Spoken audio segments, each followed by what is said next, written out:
जगन्नाथ कण्ठशोभितकौस्तभ पद्मनाभ वेदगर्भ चन्द्रसूर्यविलकरा जगन्नाथ लोकनाथ नीलाद्रीश परहरि दीनबन्धुर्दया सिन्धु कृपालु जनरक्षक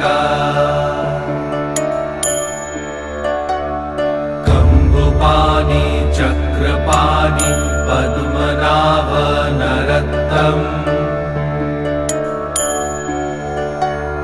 जगत्तं पालको व्यापी सर्वव्यापी सुरेश्वर